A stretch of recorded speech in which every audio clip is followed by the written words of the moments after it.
Hello friends, स्वागत है सभी का आपके अपने यूट्यूब चैनल @एग्ज़ाम बागपत। और आज हम लोग बिहार विधानसभा और बिहार विधान परिषद के एएसओ की फाइनली तैयारी शुरू कर चुके हैं। जैसा कि पता है आप लोग को कि बिहार विधानसभा का एएसओ का भी कोई डेट नहीं आया है, लेकिन परिषद का डेट जो है एक्सपेक्टेड वो 14 अप्रैल को दिया जा चुका है। और इसी के सिलसिले में पहले ऑफिस अटेंडेंट के जो MCQ थे, GS का पार्ट वो मैंने क्लियर कर दिया है 10 पार्टों में। सो वैसे बच्चे जो बेसिकली बिहार विधान परिषद में ऑफिस अटेंडेंट का फॉर्म भरे हैं वो हमारे इस चैनल पर जाकर के तमाम प्लेलिस्ट में अपने GS सेक्शन को देख लीजिएगा। 10 पार्ट में टोटल वीडियो बनाई गई है, जो कल टोटल उसमें 1000 क्वेश्चन है। 1000 क्वेश्चन को पढ़ लीजिएगा तो जाहिर सी बात है कि आप 40 क्वेश्चन आराम से बना कर आइएगा और कहीं ना कहीं आप सफलता सुनिश्चित कीजिएगा। ठीक है, अब बात हो रही है बिहार विधानसभा और परिषद के एएसओ का, तो इसका भी तैयारी मैंने फाइनली आज से शुरू कर दिया है। बेसिकली आप लोग को PPT बनाने में थोड़ा टाइम लग गया था, बनवाने में टाइम लग गया था, इस कारण से थोड़ा सा मुझे लेट हुआ और फाइनली मैंने सभी चैप्टर का PPT बनवा लिया है। मैंने सोचा कि MCQ देने से अच्छा है कि बहुत सारे बच्चों का क्या है कि बिगिनर्स भी और जो है वो कह सकते हैं मैच्योर बच्चे भी हैं जो कहीं ना कहीं तैयारी कर चुके हैं। तो उन बच्चों को सभी को मिलाकर मैंने एक निष्कर्ष निकाला कि जो क्वेश्चन एग्जाम में आए हुए हैं उन क्वेश्चन को मैं PPT के माध्यम से पॉइंट बना दूं, ताकि जो बच्चे पढ़े हुए उनका रिवीजन हो जाए और जो बच्चे फ्रेश हैं उनको एक नया कॉन्सेप्ट समझ में आ जाए। पॉलिटी में हम हार्डली 10 से 12 चैप्टर देखेंगे जो कि इंपॉर्टेंट है और एग्जाम में आए हैं। इसमें जितने भी चैप्टर होंगे वो बेसिकली आपके एग्जाम में पूछे गए ही चैप्टर देखने को मिलेंगे। बाकी पूरा पॉलिटी जो है वो एक अलग से पढ़ाया जाएगा। ठीक है, चलिए तो शुरू करते हैं आज के वीडियो को शुरू करने से पहले जो नए बच्चे हैं चैनल को देखने को बताना चाहता हूँ कि चैनल पर आपको बिहार विधानसभा और बिहार विधान परिषद के एएसओ का बिल्कुल फ्री यूट्यूब बैच चलाया जा रहा है, जिसमें वैसे बच्चे पढ़ सकते हैं जो कहीं ना कहीं आर्थिक रूप से कमजोर है या फिर जो ऑफलाइन या ऑनलाइन कोचिंग नहीं ले सकते हैं। ठीक है, तो आप हमारे साथ जुड़िए, साथ ही वीडियो अपने उन दोस्तों को भी शेयर कर दीजिए जो इस बार एएसओ के एग्ज़ाम को क्रैक करना चाहते हैं, क्योंकि मैंने भी जब पढ़ाई किया था तो इसी तरीके से कंटेंट पढ़ा था और मेरा भी सिलेक्शन हुआ था। ठीक है, चलिए शुरू करते हैं आज की वीडियो को। आज का जो वीडियो है यहाँ पर है, हम लोग पढ़ेंगे इंडियन कॉन्स्टिट्यूशन। जैसा कि आपने थंबनेल देख लिया था, भारतीय संविधान का विकास से अक्सर क्वेश्चन आ जाता है कि भाई विकास किस तरह से हुआ था और इंडियन कॉन्स्टिट्यूशन की बात की क्या जाती है। तो उसमें सबसे पहले अगर मैं जूम करता हूँ तो ये देखिएगा, सबसे पहला कॉन्स्टिट्यूशन की बात है। तो डेवलपमेंट ऑफ इंडियन कॉन्स्टिट्यूशन ये हमारा पहला लेक्चर है। ठीक है, और उसमें सबसे पहले ये देखिए, कहा जाता है डेवलपमेंट ऑफ इंडियन कॉन्स्टिट्यूशन। तो क्या कहा जाता है, constitution of India is the supreme law of India, यानी भारत में जो संविधान है उसको हम सुप्रीम लॉ कहते हैं। दूसरा, it is the longest written constitution of any sovereign country in the world, presently 2016 containing 465 articles, 25 parts, 12 schedule, but the constitution originally adopted 395 article, 22 parts and 8 schedule. यहाँ से अक्सर क्वेश्चन आता है पॉइंट नंबर 2। इसको जो मैंने ये क्वेश्चन ही था, मैंने इसको पॉइंट बना दिया। क्या कहा गया है कि भारत के संविधान में जब बना था तो उस समय कुल 395 आर्टिकल थी। ठीक है, 22 पार्ट थे और 8 शेड्यूल थे। लेकिन जब वक्त बदला और 2016 तक की बात करते हैं तो 395 की जगह 465 हो गया, 22 की जगह 25 हो गया और 8 शेड्यूल की जगह 12 शेड्यूल हो गया। शेड्यूल भी देखेंगे इत्मीनान से। नेक्स्ट थर्ड पॉइंट कहता है, the constitution replace the Government of India Act 1935 as the country's fundamental governing document and dominion of the Indian became the Republic of India. यानी संविधान बनने से पहले भारत का जो संचालन होता था वो किस अधिनियम से होता था, तो गवर्नमेंट ऑफ इंडिया एक्ट 1935 से। ये भी क्वेश्चन आया हुआ था। ठीक, इस तरह से मैं क्या किया हूँ कि जो क्वेश्चन थे उसको मैंने पॉइंट बना दिया है ताकि आपको समझ में भी आ जाए और आपका रिविजन भी हो जाए। ठीक है, आप लोग बताइएगा कि आपको ये वीडियो कैसा लग रहा है और हमारा कंटेंट आपको कैसा लग रहा है। ठीक, नेक्स्ट बात करते हैं, the constitution. The Indian constitution is known as the living document because it is not a static and can be amendment according to the requirement of society. यानी हम लोग भारत के संविधान को एक जीवित संविधान कहते हैं, क्योंकि इसमें वक्त के साथ चीज़ों को बदल सकते हैं और चीज़ों को हटा सकते हैं, जैसा कि हम अक्सर देखते हैं संशोधन के माध्यम से। ठीक, नेक्स्ट आता है कि कौन कौन से ऐसे कानून थे जो कि हमारे भारतीय संविधान के विकास में सीढ़ी का काम किए। तो सबसे पहला जो कानून बना था वो बना था रेगुलेटिंग एक्ट। रेगुलेटिंग एक्ट क्या था, तो रेगुलेटिंग एक्ट 1773। इसके तहत सबसे बड़ा काम जो ब्रिटिश ने किया था वो किया था कि इन्होंने कलकत्ता में सुप्रीम कोर्ट की स्थापना किया था। लिखा हुआ देखिए, designated the governor of Bengal as the governor general of Bengal, यानी जो बंगाल के गवर्नर थे उनको गवर्नर जनरल बना दिया गया था। साथ ही साथ created an executive council of 4 member to assist him, यानी गवर्नर जनरल ऑफ बंगाल को सहायता करने के लिए 4 सदस्यों की एक टीम बनाई गई जो कि उन्हें हेल्प करेंगे। दूसरी बात यह होगा कि यहाँ पर रेगुलेटिंग एक्ट के माध्यम से ही सुप्रीम कोर्ट की स्थापना कलकत्ता में किया गया। तो ये भी क्वेश्चन बहुत बार आता है कि सुप्रीम कोर्ट की स्थापना किस एक्ट से किया गया, तो वो हो जाएगा रेगुलेटिंग एक्ट। कब किया गया था, 1773 में एक्ट आया और 1774 में इसकी स्थापना हुई। ठीक है, साल भी पूछ लेता है और एक्ट भी पूछ लेता है। नेक्स्ट क्वेश्चन की बात करते हैं, नेक्स्ट पॉइंट की बात करते हैं, तो पिट्स इंडिया एक्ट। तो पिट्स इंडिया एक्ट कब आया था? तो 1784 में आया था। Distinguish between the commercial and political function of the company, यानी जो पिट्स एक्ट आया था ये बोला कि कंपनी में दो तरह के कार्य होंगे, एक जो कंपनी का बिजनेस देखेगा और दूसरा जो कंपनी की पॉलिटिक्स देखेगी, यानी पॉलिटिक्स और बिजनेस को अलग करने वाला कौन था? Pitt's India act. नेक्स्ट बात करते हैं company territories in India we are the first time called the British possession in India, यानी अभी तक जो कंपनीज थी उसको हम लोग ब्रिटिश के अधीन जाने हैं कब? पिट्स इंडिया एक्ट के माध्यम से। तो ये भी क्वेश्चन आपके एग्जाम में आ सकता है कि किस कानून के माध्यम से कंपनी को ब्रिटिश के अधीन रखा गया? तो 1784 पिट्स इंडिया एक्ट। नेक्स्ट बात करते हैं चार्टर एक्ट ऑफ 1813, यानी 1813 में चार्टर एक्ट। चार्टर एक्ट जो बेसिकली होता है इसको हम लोग कह सकते हैं बेसिक एक्ट। ये जो है इसमें क्या कहा गया था 1813 चार्टर एक्ट में? The company commercial monopoly was ended, यानी कंपनी की जो मोनोपोली थी, एकाधिकार, उसे समाप्त कर दिया गया था, except for T and opium trade and trade with China, यानी कुछ हद तक चाय और अफीम को छोड़ करके जो चाइना का व्यापार चल रहा था उसको छोड़ करके बाकी कंपनी का जितना भी एक अधिकार था उसको समाप्त कर दिया गया। तो ये भी क्वेश्चन आता है कि कंपनी की मोनोपोली कब समाप्त की गई थी? तो charter act 1833। Next charter act 20 साल फिर बाद आया 1833। The governor general of Bengal, जो कि पहला रेगुलेटिंग एक्ट 2023 से बनाया गया था, उसको फिर से उस पोस्ट को बदला गया और उसको गवर्नर जनरल ऑफ बंगाल की जगह गवर्नर जनरल इंडिया कहा गया। ये भी एग्जाम में बहुत बार क्वेश्चन आए हुए कि बिहार तरो का मेंस में क्वेश्चन आया है कि किस कानून के यानी किस एक्ट के माध्यम से जो बंगाल के गवर्नर जनरल थे उन्हें भारत का गवर्नर जनरल घोषित किया गया? तो चार्टर एक्ट 1813। अगर आप लोग मेंस का मॉक टेस्ट लगाते होंगे दरोगा का, देखेंगे ये क्वेश्चन आता है। नेक्स्ट बात करते हैं the country administration was unified under one control, यानी अब जो कंपनी का पूरा प्रशासन था वो एक ही तंत्र के अंदर नियंत्रित किया गया। उसके बाद an Indian law commission was establish and lord Macaulay as is chairman, मतलब भारत में एक आयोग की स्थापना हुई और लॉर्ड मैकाले जो कि शिक्षा का सबसे बड़ा कह सकते हैं फाउंडर था इंडिया में, और इसने ही नौकरी की शुरुआत की थी। इसने ही कहा था कि अगर तुम शिक्षित हो तो नौकर बनोगे, अगर तुम शिक्षित हो तो नौकर बनोगे, यानी नौकर की शुरुआत करने वाला लॉर्ड मैकाले ही था। इसने ही तमाम पढ़े लिखे लोगों को ही नौकर बनाया। ठीक है, लॉर्ड मैकाले याद रखिएगा। नेक्स्ट बात करते हैं चार्टर एक्ट। उसके बाद फिर 20 साल बाद, यानी 1813 के बाद हर 20 साल पर चार्टर एक्ट आया। चार्टर एक्ट पहला आया 1813, दूसरा 1833, तीसरा आया 1853, यानी 3 चार्टर एक्ट हमारे देखने को मिले हैं। For the first time it is separate the legislative and executive function of governor general of council, यानी जो गवर्नर जनरल का जो पहली बार हुआ, पहले क्या था गवर्नर जनरल दोनों एक ही काम करता, एक ही बंदा दो काम करता था। क्या कि वो लेजिस्लेट खुद कानून बनाएगा भी और खुद कानून लागू भी करेगा, और इस बार पहली बार ऐसा देखा गया कि कानून बनाने वाला कोई अलग बॉडी हो गया, लागू करने वाला अलग। जैसे कैसे हमारे इंडिया में है कि हमारे इंडिया में संसद जो होता है लेजिस्लेटिव होती है और जितने भी ब्यूरोक्रेट्स होते हैं वो एग्जीक्यूटिव होती है। ठीक है, तो इस बार ये कॉन्सेप्ट कहाँ से आया? अभी जो हम लोग देखते हैं कि संसद कानून बनाता है और ब्यूरोक्रेट्स से लागू करते हैं, तो इसी चार्टर एक्ट से आया था 1853 से कि भैया दो तरह के लोग अगर अलग अलग कार्य करेंगे तभी से हमारा जो है वो देश अच्छे से चल पाएगा। एक कानून बनाएगा और दूसरा उस कानून को लागू करेगा, और दोनों एक दूसरे के कार्य में कभी बाधा नहीं डालते। ठीक, नेक्स्ट पॉइंट है it added 6 new member called legislative councillor to the council, यानी अभी तक जो 4 मेंबर काउंसिल में होते थे उसके अलावा इन्होंने 6 मेंबर और जोड़े, चूँकि जाहिर सी बात है कि अब इनकी जिम्मेदारियाँ बढ़ रही थी, इस कारण से सदस्यों की संख्या बढ़ाई गई। नेक्स्ट पॉइंट करते हैं it introduce an open competition system of selection and recruitment of civil service. ये बहुत बार क्वेश्चन आया है कि इंडिया में सिविल सर्विस की शुरुआत कब से आई थी? तो 1853 में आई थी, और वही सिविल सर्विस आज के डेट में यूपीएससी के नाम से जाना जाता है। तो 1853 के माध्यम से भारत में पहली बार लोगों को उसकी योग्यता के आधार पर सिलेक्शन करवाया गया नौकरियों के लिए। Next, for the first time it introduce local representation in Indian in legislative council, यानी ये भी देखा गया कि अब तक जितने भी कानून बनाए जाते थे वो अंग्रेजों के द्वारा ही बनाए जाते थे, लेकिन 1853 के माध्यम से पहली बार भारतीयों को भी ये मौका दिया गया कि आप भारत के कानून का बनाने में हमारा हिस्सा बनिए या फिर सहयोग कीजिए। तो 1853 ये भी क्वेश्चन आपको कहीं ना कहीं एग्जाम में पूछा गया है, उसको मैंने पॉइंट्स के रूप से लिख दिया। यानी जितने भी ये पॉइंट्स है ये पॉइंट्स नहीं है, तो very practical I am tell you, ये सारे जो पॉइंट्स ये क्वेश्चन है, और मैंने कहा कि क्वेश्चन रटवाने से अच्छा है कि क्वेश्चन को एक पॉइंट्स के रूप में दे दे और तमाम पॉइंट्स को मिलाकर एक चैप्टर का निर्माण कर दे। ठीक है, तो हम इसी तरीके से पढ़ाते हैं, जहाँ भी अपना ऑफलाइन बैच में पढ़ाते हैं, तो इसी तरीके से हमारा इंटेंशन होता है कि लेटेस्ट ट्रेंड पर बच्चों को पढ़ाया जाए। चूँकि जाहिर सी बात है पॉलिटी सबको पढ़ाते हैं, लेकिन पॉलिटी पढ़ाने से क्या फायदा जब क्वेश्चन ही लड़े। मेरा मानना है कि उस क्वेश्चन को ही पॉइंट बना दो और तमाम पॉइंट्स को मिलाकर के एक चैप्टर बना दो, जिससे बच्चे चैप्टर के साथ साथ सारे MCQ को भी वन लाइनर के रूप में समझ जाएँ। ठीक है, ये हमारा तरीका पढ़ाने का कैसा लगा आपको कमेंट में बताइएगा।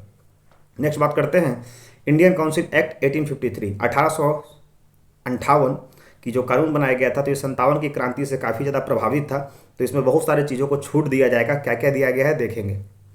The company territories in India were to be vested in the queen, the company ceasing and exercise its power and control over the territories. जैसा कि पता होगा 57 की क्रांति में कंपनी के कारण ही युद्ध हुआ था। मंगल पांडे जो कि कंपनी के आदेश को मानने से इंकार कर दिया था 24 वाले कारतूस को, इसलिए कंपनी को पावर को अब छीन लिया गया था। अब कंपनी के पावर रानी के हाथों में आ गई, यानी लोगों को ये समझ में आ गया कि चलो अब कंपनी का मालिक रानी है और रानी हमारे साथ इंसाफ करेंगे। दूसरा, the queen principal secretary of state received the power and duties of the company court of directors. A council of 15 member was appointed to assist the secretary state of India. यानी क्वीन की एक सहयोगी थी, उनकी secretary थी, सचिव थी, उनको 15 लोगों का सदस्य बनाया गया जो कि स्टेट के क्वीन की जो सेक्रेटरी उनको मदद करेंगे कि किस तरह से कंपनी को भारत के लोगों के हित में कार्य करने के लिए किया जाए। ठीक है, नेक्स्ट आते हैं इंडियन काउंसिल एक्ट 1861 1861 का इंडियन काउंसिल एक्ट जो था, ये किसके बारे में बात कर रहा है, तो ये है it transform India's executive council to function as a cabinet run on portfolio system. यानी पहली बार भारत में ऐसा ये सिस्टम लागू किया गया जिसके माध्यम से इंडिया के एग्जीक्यूटिव काउंसिल को जो है वो ट्रांसफर कर दिया गया कैबिनेट के रूप में। यानी अभी तक जो एग्जीक्यूटिव थे वो सिर्फ और सिर्फ लागू करते थे, लेकिन इनको कैबिनेट के फंक्शन में भी रखा गया। ठीक, दूसरा, initiated the process of decentralisation by restoring legislative power to Bombay and Madras and presidency. यानी साथ ही साथ initiated the process of decentralisation by restoring the legislative power of Bombay and Madras. यानी कहीं ना कहीं इंडिया में सबसे पहले डिसेंट्रलाइजेशन की शुरुआत किस एक्ट से हुआ था। डिसेंट्रलाइजेशन का मतलब होता है केंद्र सरकार या फिर जो राज्य सरकार होती है अपनी शक्तियों को तोड़ करके एक नई सरकार का गठन करती है, तो इससे कहते हैं डिसेंट्रलाइजेशन। अभी के वर्तमान समय में डिसेंट्रलाइजेशन का एग्जाम्पल हो जाएगा पंचायती राज, और उस समय बम्बे और मद्रास को भी डिसेंट्रलाइज करके उसे फंक्शन करने के लिए प्रेरित किया गया। ठीक, नेक्स्ट इंडियन काउंसिल एक्ट 1909, इसी को बोलते हैं मार्लियामेंटो रिफॉर्म। ठीक है, मार्लियामेंटो रिफॉर्म क्यों बोलते हैं, लिखा होगा यहाँ पर देख रहे होंगे, Morley Minto reform the separate electorate where seat were reserve for Muslim in which only Muslim would be polled. यानी मार्लियामेंटो के द्वारा ही पहली बार भारत में मुसलमानों के लिए अलग चुनाव क्षेत्र का आयोजन किया गया कि वहाँ पर अगर कोई भी अगर बंदा जीतेगा तो वहाँ पर उम्मीदवार मुसलमान ही खड़े होंगे और उनको वोट देने वाले मुस्लिम ही होंगे। यानी पहली बार फूट डालने की शुरुआत यहीं पर की गई मुसलमानों के साथ। दूसरा, the reform establish Indian dominance in the provincial but not central legislative body. यानी इस सुधार से क्या हुआ कि डोमिनियंस प्रोविंशियल को स्ट्रॉन्ग तो किया गया बट सेंट्रल लेजिस्लेटिव बॉडीज पर उसका खास प्रभाव नहीं पड़ा। नेक्स्ट आते हैं मॉन्टेगू चेम्सफोर्ड रिफॉर्म 1919 का, इसको जलियांवाला बाग हत्याकांड से भी आप जान सकते हैं कि 1919 में हमारे भारत में जलियांवाला हत्याकांड हुआ था। The imperial legislative council now to consist of 2 houses. यानी अब जो इंपीरियल बॉडी थी उसमें 2 सदस्यों को यानी 2 संस्थाओं को रखा गया, पहला सेंट्रल लेजिस्लेटिव असेंबली और दूसरा काउंसिल ऑफ स्टेट। यानी अभी तक जो हमारे भारत में 2 तरह की सरकारें होती हैं, केंद्र सरकार दूसरा राज्य सरकार। तो ये किस अधिनियम से आया था, तो ये आया था गवर्नमेंट ऑफ इंडिया एक्ट 1919। उसके बाद the provinces were to follow the dual government system. यानी जो प्रांत थी उसमें 2 तरह की शक्तियाँ चलेंगी, एक केंद्र का दूसरा राज्य का। अभी भी यही है, हमारे राज्य में अगर कोई केंद्र सरकार लागू करती है नियम तो वो भी लागू होता है हमारे राज्य का भी। जैसे बिहार में शराबबंदी भी है तो शराबबंदी लागू है। दूसरा, अगर हम बात करते हैं कि अगर CAA लागू किया गया तो बिहार भी उसे फॉलो करेगा। ठीक, तो ये कहाँ से आया है, 1919 मॉन्टेगू चेम्सफोर्ड रिफॉर्म से। दूसरा, a central public service commission was set up in 1926। यानी 1853 में तो यूपीएससी की शुरुआत की गई, उस समय वो एग्ज़ाम ब्रिटेन में ली जाती थी लंदन में, लेकिन अब 1853 में वो लंदन में किया जाता था, लेकिन 1919 में उसे क्या किया गया कि लंदन से इंडिया में कंस्टिट्यूट करवाया गया 1926 में। ठीक है, the number of Indians in viceroy executive council would be 3 out of 8 member. दूसरी साथ साथ ये कहा गया कि वाइसराय के जो एग्जीक्यूटिव मेंबर में जो सदस्य थे, यानी एग्जीक्यूटिव बॉडी में जो सदस्य थे उसमें से अगर 8 व्यक्ति में से 3 भारतीयों को रखना अनिवार्य कर दिया गया, चूँकि इन्हें पता था कि अब भारत के लोग जो है वो जागरूक हो चुके हैं और अगर भारत के लोग को हिस्सा नहीं दिया जाएगा सरकारों में या फिर कंपनी में तो कहीं ना कहीं ये फिर से विद्रोह कर देंगे। ठीक, नेक्स्ट आते हैं लास्ट एक्ट है गवर्नमेंट ऑफ इंडिया एक्ट 1935। चूँकि संविधान बनने से पहले हमारे कानून, हमारा देश इसी कानून से चलता था। तो इसमें क्या था, provision for establishment of a federation of India. यानी भारत में एक फेडरेशन की शुरुआत किया जाए, to be made of both British India and some of all princely states. सब मिला करके, यानी ब्रिटिश इंडिया में जहाँ शासन था वहाँ पर भी और जो प्रिंसली स्टेट अपने में थे उनको भी मिलाया जाएगा और एक क्या किया जाएगा, फेडरेशन की शुरुआत की जाएगी। The introduction of direct election, यानी सबसे पहले डायरेक्ट इलेक्शन की शुरुआत कब की गई, 1935 अधिनियम। Thus increasing the franchises for 7 million to 35 million people, यानी वोट देने का अधिकार भी इन्हें सबसे पहली बार दिया गया। Establishment of federal court, federal court की शुरुआत हुई, जैसे आज डिस्ट्रिक्ट कोर्ट होता है उस तरह से फेडरल कोर्ट की शुरुआत की गई।